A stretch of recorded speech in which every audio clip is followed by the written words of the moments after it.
তফাজ্জল ইস্যুতে তড়িঘড়ি অ্যাকশন কেন? কিন্তু মন্ত্রী সুধাংশু, বিধায়ক যাদবলাল ইস্যুতে নীরব কেন বিজেপি? দেখুন, প্রতিবাদ নিউজের এক্সক্লুসিভ রিপোর্ট। বক্সনগর বিধানসভাকে ঘিরে রাজনৈতিক উত্তাপ তুঙ্গে।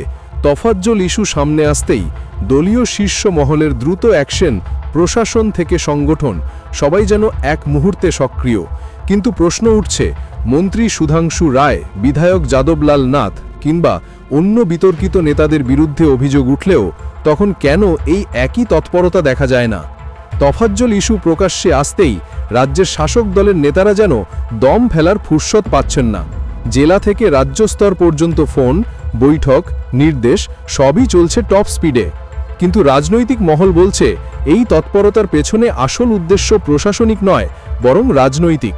বিজেপির ভেতরে এখন চরম গোষ্ঠীদ্বন্দ্ব চলছে। কেউ কারো সাফল্য মেনে নিতে পারছেন না। তফাজ্জল জনপ্রিয় বিধায়ক, তাই তার ইমেজে টান দিতে চেষ্টায় নেমেছে একাংশ।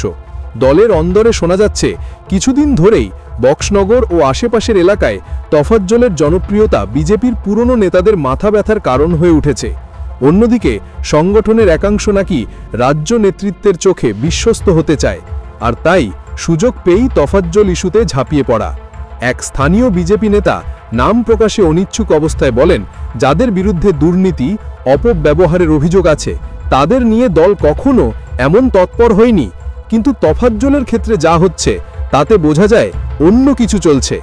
রাজনৈতিক পর্যবেক্ষকদের মতে, মন্ত্রী সুধাংশু রায় কিংবা বিধায়ক যাদবলাল নাথেরকে ঘিরে বিভিন্ন সময় নানা প্রশ্ন উঠলেও বিজেপি নেতৃত্ব সেখানে মুখে কুলু পেটেছে।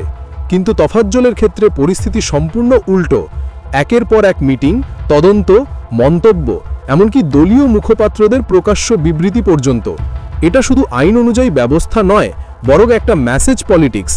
দল হয়তো দেখাতে চাইছে যে তারা নিরপেক্ষ, কিন্তু বাস্তবে এটি ক্ষমতার রাজনীতি। স্থানীয় বাসিন্দা ও সাধারণ ভোটারদের মধ্যেও মিশ্র প্রতিক্রিয়া দেখা যাচ্ছে। কেউ বলছেন যদি ভুল করে থাকে তবে পদক্ষেপ হোক, আবার কেউ বলছেন সবাই সমান নয়, এখানে রাজনৈতিক খেলা চলছে। মন্ত্রী সুধাংশু বা যাদবলালের বিরুদ্ধে যখন মিডিয়ায় অভিযোগ এলো তখন কেউ মুখ খোলেনি। এখন তফাজ্জল নাম আসতেই সবাই একজট। এখন বড় প্রশ্ন, এই ইস্যু কি শুধুই তফাজ্জলকে কেন্দ্র করে, নাকি এর আড়ালে চলছে বৃহত্তর রাজনৈতিক পরিকল্পনা?